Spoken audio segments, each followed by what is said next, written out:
ስኳር ስኳር ስኳር ስኳር ስኳር ስኳር ስኳር ነሽ ጣፋጭ በፍቅርሽ መዓዛ ሰላም ደስታን የምትሰጪ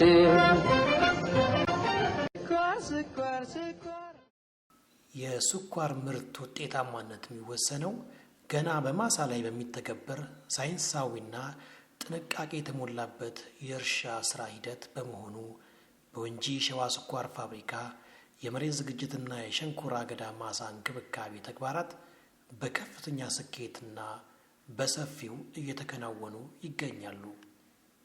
ፋብሪካው ካካበታቸው ልምዶቹ በመነሳት ለአፈር ለምነትና ለሰብል ጤንነት ልዩ ትኩረት በመስጠት ላይ ሲሆን ይህም በምርት ሂደት ላይ የሚጠበቀውን ጥራትና ብዛት ለማረጋገጥ ወሳኝ ሚና ይጫወታል። በአሁኑ ወቅት የማሳ ዝግጅት ስራዎች የተከናወኑ ጎን ለጎን ወደ አገዳ ተከላና እንክብካቤ የተሸጋገሩ ስራዎች ያሉ ሲሆን ይህም የፋብሪካውን ረጅም ጊዜ የምርት ግብ ለማሳካት በሚያስችል መልኩ በከፍተኛ የሰው ኃይልና የእርሻ ቴክኖሎጂዎች ታግዞ እየተመራ ይገኛል። ቀደም ሲል በከፍተኛ ጥንቃቄ ይከናወን የነበረውና እጅግ ወሳኝ የሆነው የዘር አገዳ የማዘጋጀትና የመለየት ስራን ተከትሎ አሁን ላይ ሙሉ ትኩረት ሰጥቶት የተሰራ የሚገኘው ሰፊው የአገዳ ተከላ ስራ ነው። የተዘጋጁትና ምርታማነታቸው የተረጋገጠ የዘር አገዳን ወቅቱን በጠበቀ መልኩ በማሳ ላይ እንዲተከሉ ማድረግ በቀጣይ የምርት ዘመን የመቋረጥ ችግር እንዳይከሰትና ፋብሪካው ያለማቋረጥ እንዲያመርት ከፍተኛ ርብርብ እየተደረገ ይገኛል። ይህ የተከላ ስራ በዘመናዊ የግብርና ቴክኖሎጂ የታገዘ በመሆኑ አገዳው በአጭር ጊዜ ውስጥ በቂ ስር እንዲሰድና ለቀጣዩ እድገት ምቹ መሰረት እንዲኖረው ታሳቢ ያደረገ ነው።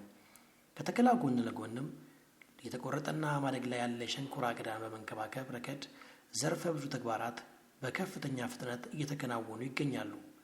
በተለይም ሰብሉ ሊያጋጥሙት ከሚችሉ አረሞችና ተባዮች ለመከላከል የሚያስችል በሰው ኃይል የማረምና የኬሚካል ርጭት ስራ በተቀናጀ መልኩ እየተከናወነ ሲሆን አገዳው በፍጥነትና በጥራት አድጎ ከፍተኛ የሆነ የስኳር ይዘት እንዲኖር ለማድረግ የማዳበሪያ መስጠት ስራውም ይከናወናል።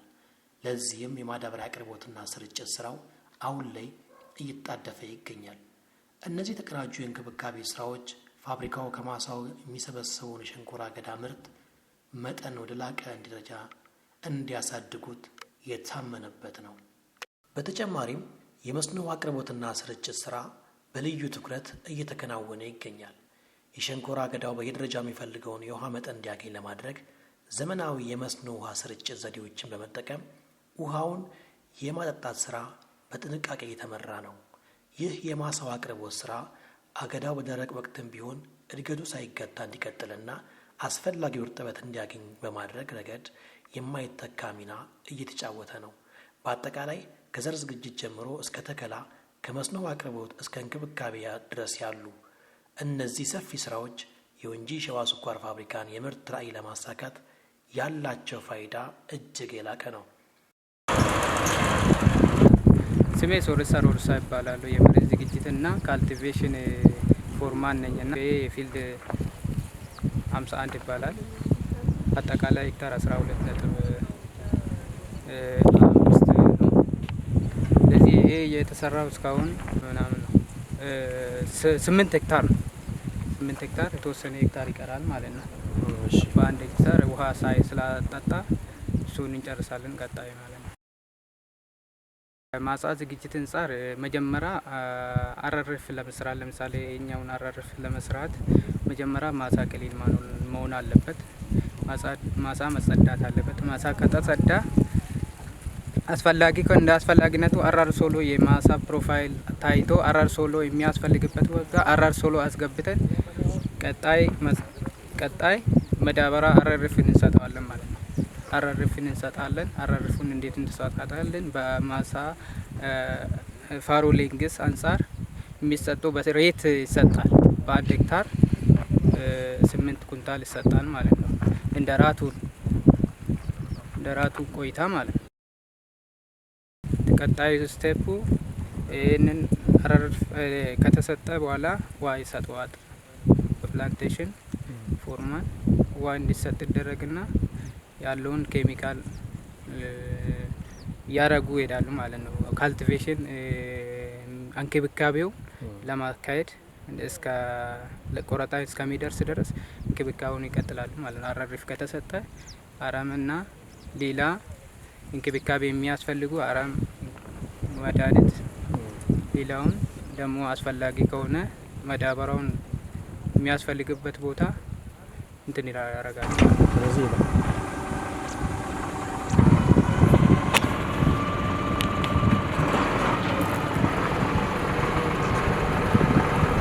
በዋነኝነት ለስራዎች ስኬታማነት በፋብሪካ የእርሻ ዘርፍ ስር የተሰለፉ አመራርና ሰራተኞች የማይተካ ሚና እየተጫወቱ ይገኛሉ። ሰራተኛው ስራውን በባለቤትነትና በከፍተኛ የኃላፊነት ስሜት እንዲወጣ የሚያደርግ የተነሳሽነት ስራዎች መሰራታቸው በየደረጃ ያለው ግብረ ኃይል ለውጤት እንዲተጋ አስችሎታል። ያለውን የሰው ኃይል ዘመናዊ ማሽነሪዎችና እንዲሁም ሌሎች የግብርና ግብዓቶችን በቅንጅት ማስተባበርና ወደ ስራ ማስገባት የታለሙ የምርት ግቦች ስኬታማ እንዲሆኑ በከፍተኛ ርብርብ እየተሰራ መሆኑን ለመገንዘብ ይቻላል። ይህም የተቀናጀ ጥረት ፋብሪካው ለሀገራዊ ኢኮኖሚ እያበረከተ ያለውን አስተዋጽኦ ይበልጥ የሚያጠናክረው መሆኑን እንገነዘባለን።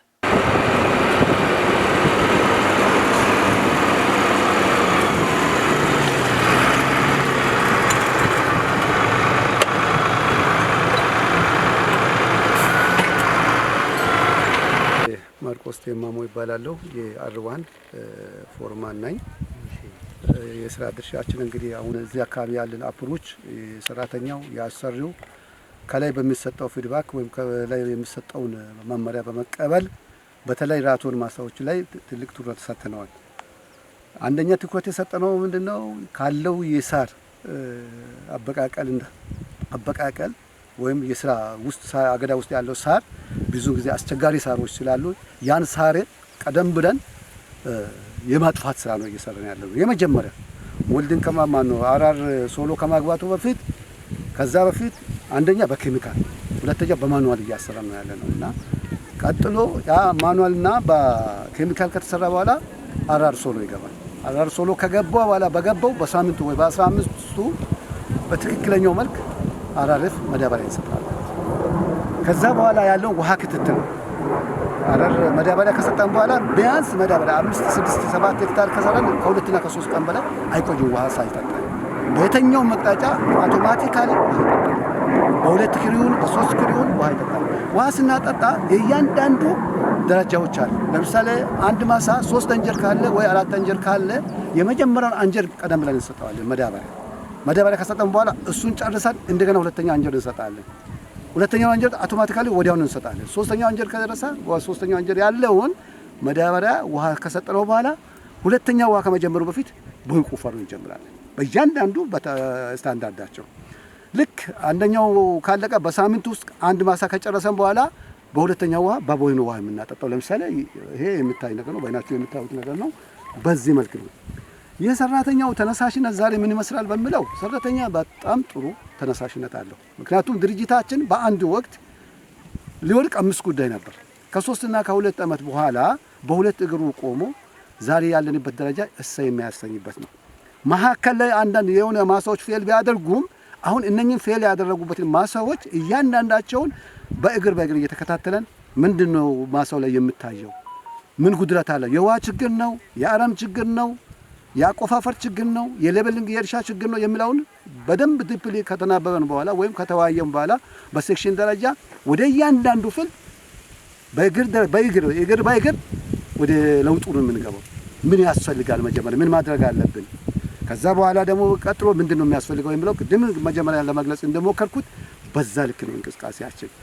ከላይ የሚሰጠን በተለይ ፊድባክ ወይም ከላይ የሚሰጠን መመሪያ በጣም አጥጋቢ ነው። እኔ እውነቴን ነው የምላችሁ። በጣም በቃ ከስራ አስኪያጅ ጀምሮ ከእርሻ ማብሪያ ቀጥሎ ከዛ ከቡድን መሪዎች ጀምሮ እስከኛ እስከ ሱፐርቫይዘሩ እስከ ፎርማኑ ድረስ እስከ ካፖ ድረስ የተያያዘ ስራ ስለሆነ ምክንያቱም የአንዱ በማል ፌል ካደረገ የተበላሸ ነው። ሱፐርቫይዘሩ እዛ መመሪያው የሚሰጠውን በትክክል አመጥቶ ለኛ ኢንፎርም ካላደረገ የተባላሸ ነው። ያን ቀድመን እየተገኘ ነው። ይሄ ሴክሽን እኔ በጣም የሚገርመኝ ይሄ ሴክሽን አይደለም እንደ ድርጅት ቀድመን እየተገኘ ነው። ለምሳሌ ኬሚካል ሲሰጥ እንዴት ነው የሚሰጠው? ቆሞ 24 መስመር በእያንዳንዱ በሌትሩ በስታንዳርዱ በሚሰጠን መመሪያ ኬሚካል ቆሞ ፎርማኑና ረዳቱ ቆሞ ያስረጫል። ትልቁ ወይ ኮስቱም ስለሆነ ለምሳሌ 22 ማነው 16 ቁጥር ማየት ይቻላል። 22 ማየት ይቻላል። 33 ማየት ይቻላል። 3 ቁጥር ማየት ይቻላል።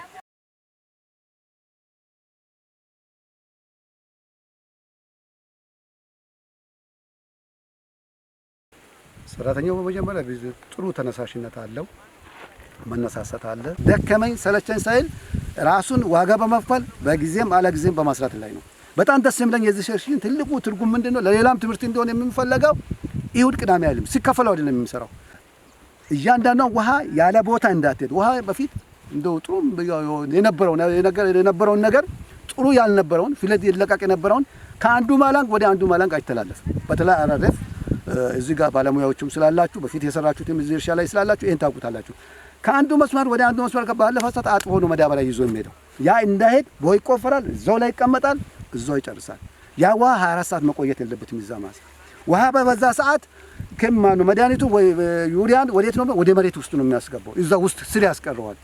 አውቶማቲካሊ ውሃው እዛው ከቀረ ላይ ይቀርና ለአገዳው የሚፈለገውን አጥጋቢ ምግብ ይሰጠዋል ማለት ነው ማለት ይቻላልና በዚህ መልክ ነው እየተንቀሳቀሰ ነው ያለው።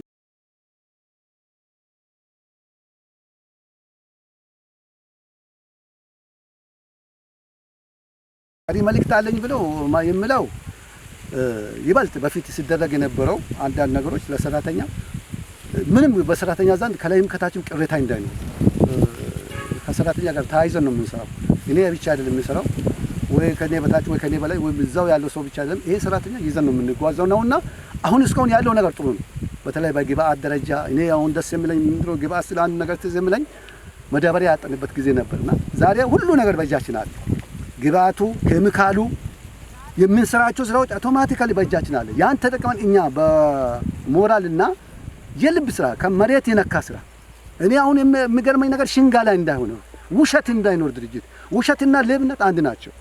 እነኚህ ነገሮች ሳይኖሩ በእውነት መንፈስ ተነሳስተን ሰራተኛውም አሰሪውም ከታች እስከ ላይ ድረስ ተያይዞ ቼን ፈጥሮ ሰርቶ ስራውን ውጤቱን አገዳ ይነግራል። እኔ ማን ነኝ? አገዳ ማለት እኔና አንተ ነን። ከጣማው ጣመኝ ይላል። ውሃ ከበዘለት ሰከርኩ ይላል። አበዙልኝ ይላል። እዚህ ከተንከራተትኩ ይላል። የሚሻማ አረም ከበዛ ተሻማብኝ ይላል።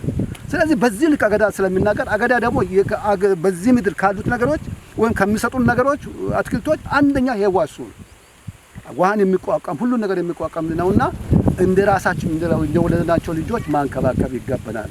ይሄ በምላስ ውስጥ በአንደበት ወይ መሸንገል ሳይሆን መሬት የወደቀውን እግር መሬት የነካው ነገር መስራት አለበት። እያንዳንዱ ሰው ሲሰራ ግን ዛሬ ምን ሰራው ብሎ ወደ ቤቱ ይግባ።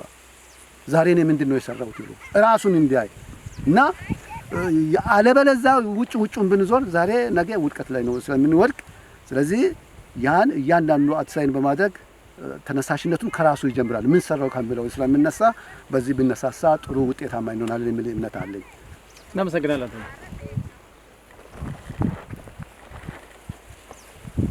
ስሜ ግርማ ሱጋሞ እባላለሁ። በአንዲያ ካምፕ አርባሮ ላይ የመስክ አስተባባሪ ነኝ። አሁን በስራ ላይ የምንገኘው በ22 ቁጥር ላይ ነው። አሁን ሰራተኞችን ይዘን የምናሰማራቸው የአረም ስራ ላይ ነው። ቀደም ሲል የነበረው እየሰራን እየመጣን እያሻሻልን ከላይ እየመጣን ነው አለ። አሁን የመጨረሻ ሬጅ ላይ ነው ያለነው። እዛ ማዳበሪያ ሰጥተናል፣ አራር ሶላር ሰርተናል፣ ውሃ ጠጥተናል። አሁን የአረም ስራ ላይ ነው ያለነው። ሰዎችን እያሰማራን የአረም ስራ ላይ ነው። ቀጣይነት የማሻሻል ስራ እየሰራ ነው በማሳው ላይ የምንገኘው። ሰራተኞች የሚታዩት አሁን ያሉት ቦታ የአረም ስራ ላይ ነው። በእጅ አረም ስራ እየሰራን ያለነው። ከዛ በኋላ የአረም ስራ ከተሰራ በኋላ አራር ሶሎ ይገባል። የአራር ሶሎ እየሰራን ማሽን እንዲመጣ የቦይ ደፈናም ጎን ለጎን አለ። ጎን ለጎን የቦይ ደፈናም እየሰራን ያለነው የምንገኘው። ስለዚህ ቀጣይነቱ ማሳውን የማሻሻል ስራ የመለወጥ ስራ እየሰራ ነው ተባበረን የምንገኘው። እንደምታዩት የአረም ስራ ላይ ነው። የእጅ አረም ስራ ነው የምንሰራው። ከእጅ አረም ስራ በኋላ ሶሎ ነው የሚገባው። ሶሎ ይገባል። በማሽን ሶሎ ከተሰራ በኋላ አራር ሶሎ ከተሰራ በኋላ ቀጣይ ማዳበሪያ ይገባል። ከማዳበሪያ በኋላ ውሃ እናጠጣለን። ከውሃ በኋላ እንደገና ደግሞ ምን እናደርጋለን? የአረሙን ብቅለትን አይተን የኬሚካል ጸረ አረም ኬሚካል እንረጫለን። ከዛ በኋላ የቦይ ቁፋሮች አሉ። የማላንግ ቦይ ቁፋሮች ይቆፈራሉ፣ ሙጅሮች ይቆፈራሉ። ውሃ የማስወጣት ማለት ውሃ እንዳይተኛ የማድረግ ስራ የቦይ ቁፋሮ ነው የሚቀጥለው።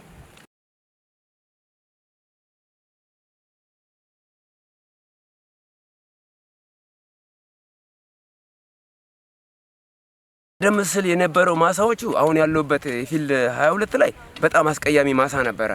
የሳር ብዛት ያለበት ረግረግ ማሳዎች ሳር በዝተዋል። ሳሩን በማስመታት ወደ ውጭ በማውጣት በማቃጠል የለውጥ ስራዎች እየሰራ ነው ያለበት። በከፍተኛ ሁኔታ ለውጥ ተሰርቶበታል። አሁንም ቀጣይነት ለመለወጥ ነው ትግላችን። ስለዚህ ቀደም ሲል በጣም አስቀያሚ ማሳ ነው፣ ሳር አለበት። አሁን ግን እያሻሻልን መጥተናል። ለውጥ ለማምጣት አሁንም በትግል ላይ ነው ያለነው።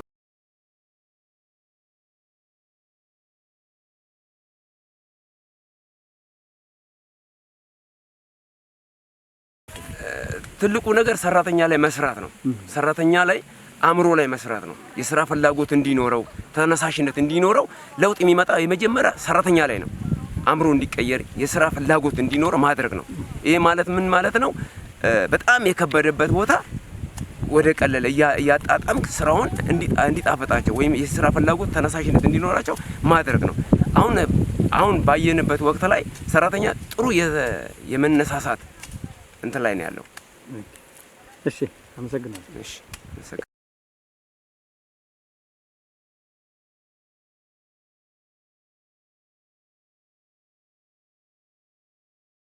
ስሜ ሬድዋን መሐመድ እባላለሁ። የአገዳ ተከላና እንክብካቤ ቡድን መሪ ነኝ። እንግዲህ አሁን እንደምታዩት እዚህ ማሳ ላይ እቺ ማሳ 51 ቁጥር ትባላለች። እዚህ ማሳ ላይ እየተሰራ ያለው ነገር አሁን የማዳበሪያ በማሽን መስጠት ስራ ነው እየተሰራ ያለው። ይሄ ማሳ እንግዲህ ተከላ መጀመሪያ የተቆረጠ ማሳ ነው። ስለዚህ በእድሜው መሰረት 45 ቀን ስለሞላ ማዳበሪያ እየተሰጠው ነው ማለት ነው። ውሃ ማጠጣት በሚንችለው መጠን ነው እዚህ ማሳ ላይ ማዳበሪያ የሚሰጠው። የውሃ መደባችንን አይተን ውሃ ቶሎ መጠጣት ስላለበት በዛ መሰረት ማዳበሪያ እንጠይቃለን። ስለዚህ ማዳበሪያ ከተሰጠ በኋላ ፕሮፐርሊ ይሄ ከበዛ ከ48 ሰዓት በላይ ባልሆነ ጊዜ ጠጥቶ ማለቅ መቻል አለበት። ያው የሚሰጠው እዚህ ላይ እኛ እንደሚታወቀው የምንሰጠው ማዳበሪያ ዩሪያ ነው። ዩሪያ ባይቲስ ኔቸር ደግሞ ቮላታይል ነው።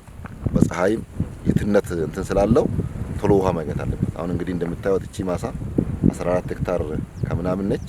ከዛ ውስጥ እንግዲህ አሁን ግማሹ ነው ወደ 7 ሄክታር የሚሆን የተሰጠው። ስለዚህ ይሄ ማሳ እስከ ነገ የውሃ ተጠናቆ ወደሚቀጥለው አንጀር ማለፍ አለብን። ስለዚህ አሁን በዋናነት ራቱን ላይ የሚሰራው ስራ አገዳ እንደተቆረጠ ነው የሚጀምረው ማለት ነው። ይሄኛው ደግሞ በጣም ክሪቲካል ነው። ዋናው ማዳበሪያ አካባቢ ደግሞ ያለው ነገር በጣም ክሪቲካል ነው። ስለዚህ ማዳበሪያ ላይ የሚሰሩ ስራዎች ውሃ በጊዜ ማጠጣት፣ ከዛ በኋላ ያሉትን ነገሮች ውሃም እንዳይተኛበት ኦቨርፍለድም እንዳይሆን ተጠንቅቆ ማጠጣት ያስፈልጋል ማለት ነው። ካለበለዚያ ማዳበሪያውን ውሃም ከበዛበት ይዞት ነው ወደ ግራውንድ የሚሄደውና ያንን ነገር ተጠንቅቀን ማጠጣት ያለብን። ኤልፒሲዲው ከሰራ በኋላ ዋና ስራ ፕላንቴሽኑ ጋር ነው ያለው ማለት ነው።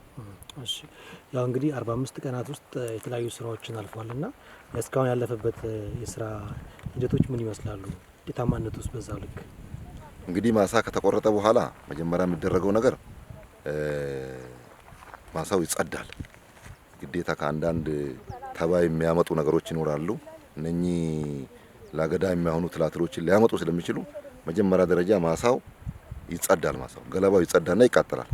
ከዛ በኋላ ኢሚዲየትሊ ከፈታ ይከፈትና የመጀመሪያ ውሃ ይጠጣል። የመጀመሪያ ውሃ ከጠጣ በኋላ ሳር ያለባቸው ቦታዎች ካሉ ከመጠጣቱም በፊት ሼብ የሚደረጉ ቦታዎች ካሉ ይደረጋሉ። አሁን ወንጂ ላይ እንግዲህ እንደምታውቁት የሚያስቸግረው የዚህ የሳር አረም ነው። ሼብ ይደረጋል፣ በሰው ኃይል ይመታል። ከዛ በኋላ ውሃ ከጠጣ በኋላ የተመታው ቦታ ራውንድ አፕ የመርጨት ጅምላ ጨራሽ ኬሚካል መርጨት ስራ ይሰራል። ከዛ በኋላ በደንብ ማሳው ከጸዳ በኋላ ዊድ ፍሪ ከሆነ በኋላ ኢቭን ከዛ በፊት ማሳው አረም የሚኖረው ከሆነ ቅጠል ሰፋፊ የሚኖረው ከሆነ ኬሚካል ይረጫል። ለምን? ምክንያቱም ማዳበሪያ በሚሰጥበት ሰዓት ማሳው ኒት መሆን ስላለበት፣ ንጹህ መሆን ስላለበት።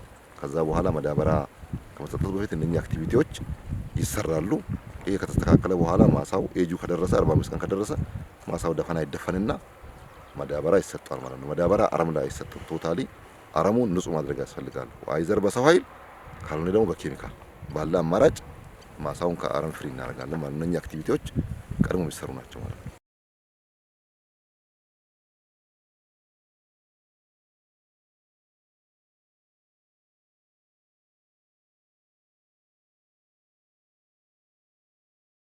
ዋናው ፓወር በተለይ ለዚህ ለእርሻ ስራ ሰው ኃይል ነው። አብዛኛው ነገሮቻችን ያው በማኑዋል የሚሰሩ ነገሮች ናቸው። ብዙ አክቲቪቲ ነው የሚሰሩትና የሰው ኃይል ነው። የሰው ኃይል ላይ እንግዲህ አሁን አንደኛ የሰው ኃይል ጉድለት ነበረብን። እሱን ለማሟላት ማኔጅመንቱ በወሰነው ውሳኔ ወደ 85 የሚሆኑ ፒፒኤሎች ተጨማሪ ተሰጥቷል በዘንድሮ ዓመት። ሲዝናሎችም በልዩ ሁኔታ ካዡዋል የነበሩ ሰዎች ወደ ሲዝናል እንዲያርጉ ኤችአሩን ደግፎን ማኔጅመንቱም ደግፎን ወደ ሲዝናልነት እንደውም ካዡዋል የሚባል ቅጥር እንዲቀር ሰራተኛ ወደ ሲዝናል እንዲሆን አንደኛ ተጠቃሚ ነው ሰራተኛው፣ ስኳር ያገኛል፣ ሕክምና ያገኛል። ካዡዋል ሲሆን እነኚህ ነገሮች አያገኝም። ስለዚህ ከሰራተኛ ጥቅም አንፃር ከድርጅቱ ጥቅም አንፃር ወደ ሲዝናል መለወጥ አለበት የሚል አቋም ተይዞ አብዛኛው ሰራተኞቻችን ሲዝናል ናቸው። ሁለተኛ ከጠዋት ከሰዓት ወጥቶ የመስራቱ ነገር ባህል ጠፍቶ ነበር ፕላንቴሽን ላይ። አሁን ብዙ ውይይት ከተደረጉ በኋላ ማኔጅመንት ደረጃም ውይይት ተደርጎ በየሴክሽኑ ተደርጎ ከሰራተኛ ማህበርም ጋር ሆነን ብዙ ውይይት ተደርጎ ሰራተኛ አሁን ከሰዓትም ከጠዋትም ከሞላ ጎደል እየወጣ እየሰራ ነው። ጠቅላላ ከጠዋት ይወጣሉ። ከሰዓትም ግን አሁን ከ70% በላይ የተለያየ ችግር ካለባቸው በስተቀር ከሰዓት ወጥቶ ይሰራሉ። አሁን ላይ ያለው እንቅስቃሴ እውነት ለመናገር ከባለፉት ጊዜያት በጣም የተሻለ ነው። ሰራተኛው አሁን ለውጥ እያየም ሲመጣ ተንቀሳቅሶ የመስራቱ ነገር ጥሩ ነው። አሁንም ያሉት ነገሮች ሲዝናል አካባቢ ትንሽ የመንጠባጠቦች ነገሮች አሉ። አሁንም ቀጣይ ውይይት መደረግ መቻል አለበት ማለት ነው። ከሰራተኛው ጋር ውይይቱ የሚቀጥልና ሁሌ መደረግ ያለበት ነገር ነው ማለት ነው። የአመራሩ ድጋፍስ በዚህ ልክ ምን ይመስላል? አመራሩ እኔ እንግዲህ ድሮ አስታውሳለሁ እኔ ፕላንቴሽን መጥቼ ስቀላቀል መዳበሪያ ያልነበረበት ጊዜ ነበር ነው ለመናገር። አሁን ላይ የመዳበሪያ ጉዳይ አሳሳቢ አይደለም። ኬሚካል ችግር ነው የነበረበት ነበር። አሁን ላይ ምንም የኬሚካል እጥረት የለም። ራውንድ አፕ የቀረበት ሁኔታ ነበር ሳይገዛ። አሁን ማኔጅመንቱ ደግፎ ራውንድ አፕ አሁን ስቶር ላይ አለ። በደንብ አውጥተን እየረጨን ነው። አሁንም ማኔጅመንቱ ጥሩ ውጤት ከሰራችሁ እዚህ ላይ በደንብ አድርጋችሁ ራውንድ አፑን ከተጠቀማችሁ ማኔጅመንቱ ድጋፉ ከኛ ጎን ነው። አሁን ደግሞ በየሳምንቱ ማኔጅመንቱ ፊልድ ቪዚት ያደርጋል። እዛ ላይ ኮሜንት ያደርገናል። እኛ የምንቀበለው ነገር እንቀበላለን። ለማኔጅመንቱን ደግሞ ምንድነው የምናግዛቸው የሚል ነገር ማኔጅመንቱ ያቀርብናል በየሳምንቱ ሲመጣ። እዛ ላይ እኛ መደገፍ ያለብን ነገሮች ለማኔጅመንቱ እናቀርባለን። ስለዚህ አሁን ማኔጅመንቱ ከእርሻው ጋር ያለው ቀረቤታ በጣም እየተቀራርቦ እየሰራ ነው። ስለዚህ ችግሮች አሁን ወር ጠብቆ 15 ቀን ጠብቆ አይደለም እየተፈቱ ያሉ። በየግምገማውም በፊልድ ቪዚት ጊዜም ባገኘነው አጋጣሚ መደገፍ ያለብን ነገር እናነሳለን። እነሱም ደግሞ ለመደገፍ በጣም ዝግጁ ናቸውና ከግብአት አንፃር አሁን ምንም ስጋት የለም።